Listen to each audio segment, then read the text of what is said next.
Welcome back to 100 Books, the podcast where we dive deep into the literary works that have shaped our world. Today, we're taking on a classic of dystopian literature, a book that feels more relevant with every passing year. We're talking about Aldous Huxley's Brave New World. Published in 1932, it's a novel that stands in stark contrast to other dystopian stories at the time. While George Orwell's 1984 warns of control through fear and surveillance, Huxley's world state controls its citizens through a much more insidious and chilling method: pleasure and instant gratification. Exactly. It's a world where everyone is happy, everyone is stable, and everyone knows their place. But that stability comes at a terrifying cost. Let's start with the central philosophy of the world state. Its motto is community, identity, stability. At first glance, that sounds like a good thing, right? Who doesn't want a stable community? It seems great on the surface, but their version of identity isn't about personal growth. It's about being a perfect cog in the social machine. Humans aren't born naturally. They are grown in bottles and conditioned from birth to serve a predetermined social function. Alphas are the leaders, epsilons are the laborers, and everyone is genetically and psychologically tailored to be content with their role.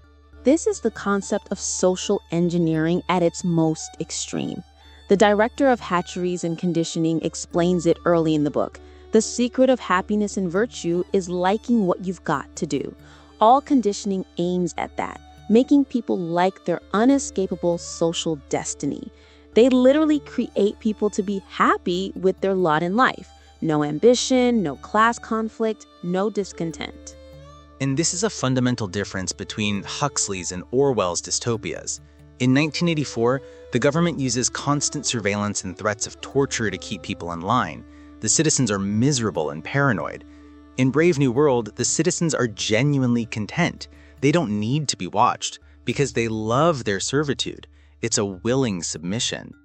You can see this in their day-to-day lives. They have the feelies, a form of immersive entertainment that appeals to all five senses, and the drug Soma, MMO, which provides an instant holiday from reality.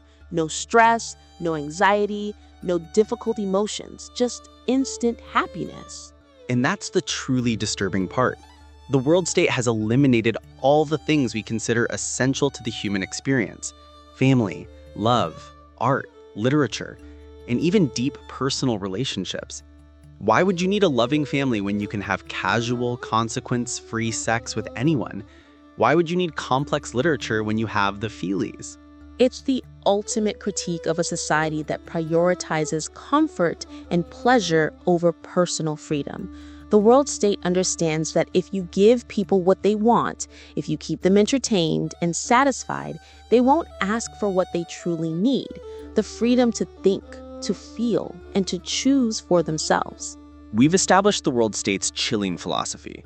But what happens when someone from the outside, someone who still holds traditional human values, is brought into this world? That's where we get to our main character, John, the savage. We'll explore his arrival and the ensuing culture clash right after the break. The savage and the civilized. Now let's talk about the character that challenges all of that. John, or as he's known in the book, the savage. John is a young man who was born naturally on a reservation in New Mexico, a place where the old way of life still exists. He grew up with his mother, who came from the world state, but was raised on Shakespeare and old traditions.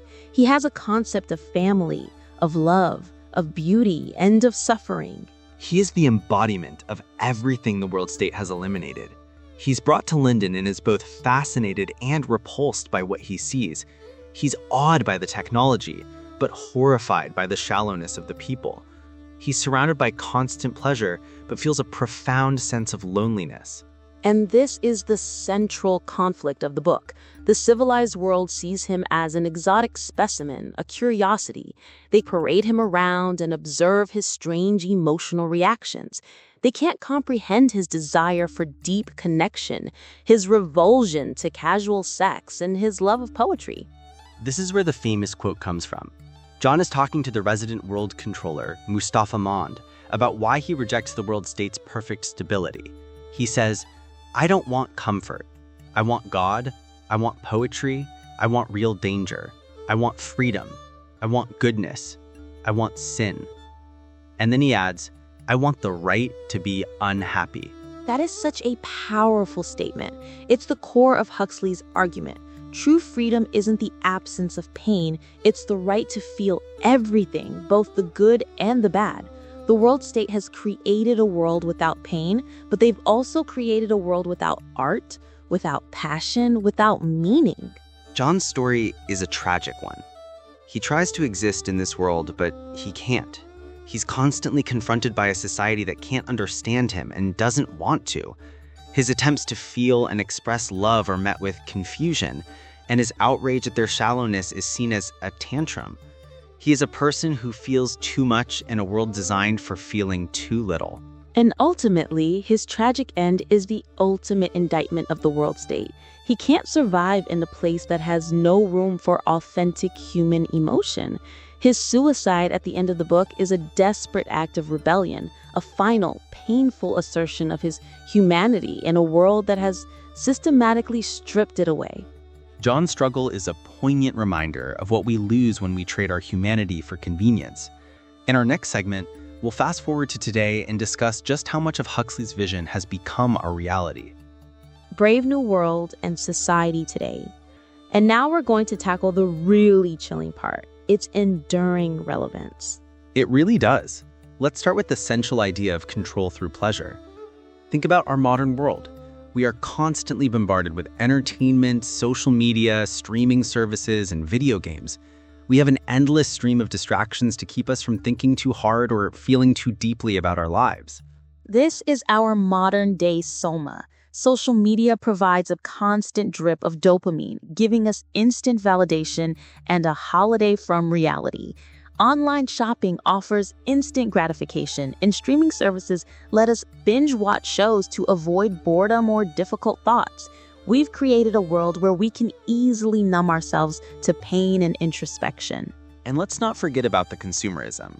The world state encourages its citizens to constantly buy new things to keep the economy moving. Ending is better than mending. This is a phrase from the book, and it perfectly captures our throwaway culture today.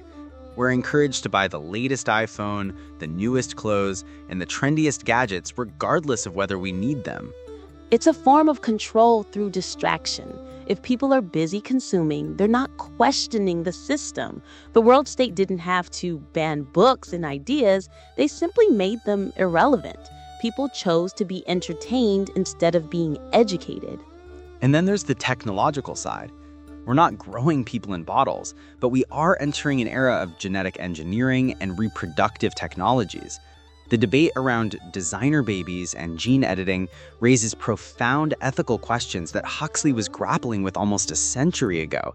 How much control should we have over human life and evolution?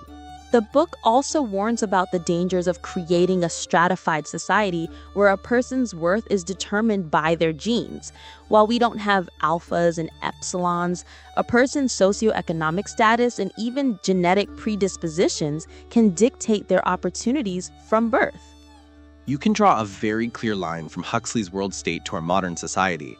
He warned us that we wouldn't be controlled by a scary dictator, but by our own desire for comfort and stability.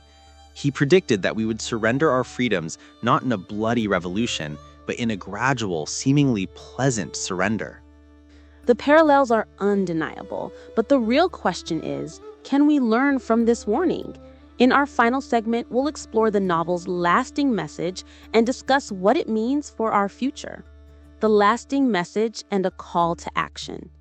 So, to conclude our discussion of Brave New World, we've explored its chilling conception of utopia, its profound critique of human engineering, the character that challenged it, and its shocking relevance today. Now, let's wrap up by exploring the book's ultimate message. So, what is Huxley's final verdict? Is a society based on comfort and stability truly better? The book's tragic ending seems to say a resounding no. The citizens of the world state are happy, but they aren't truly fulfilled. They can't experience deep love, profound art, or authentic struggle, all of which are essential to the human spirit. The novel's main warning isn't about technology itself, but about how we use it. Technology can be a tool for liberation, but it can also be a tool for control, especially if we use it to numb ourselves and escape from reality. Huxley shows us that a society that eliminates pain and struggle also eliminates the possibility of true joy and growth. The novel urges us to think critically about the society we are building. Are we choosing to be entertained at the expense of our intellectual and emotional lives? Are we trading our privacy and individuality for the sake of convenience and comfort? Huxley wasn't just warning us about a future dictatorship, he was warning us about ourselves. He was saying that we might voluntarily surrender our freedoms because the alternatives, hard work, difficult emotions, personal responsibility, are just too challenging. And this is where the book's message becomes a call to action. It forces us to ask ourselves if we are truly living or just existing. It encourages us to embrace the full spectrum of human experience, even the painful parts, and to be vigilant against the forces that would seek to dull our minds and numb our spirits. Brave New World is a timeless classic because its questions are timeless. What is the true meaning of happiness? What does it mean to be human? And what price are we willing to pay for peace and stability? The book's final message is that a world without suffering is a world without meaning. And while it may be a beautiful and tranquil world, it's not a world worth living in. Thank you for joining us on this journey. That's all the time we have for today. We hope this discussion has inspired you to pick up Brave New World and re-examine the world around you. Join us next week as we explore another classic. Until then, remember to think critically and read widely. And maybe put down your phone for a little while. See you next time.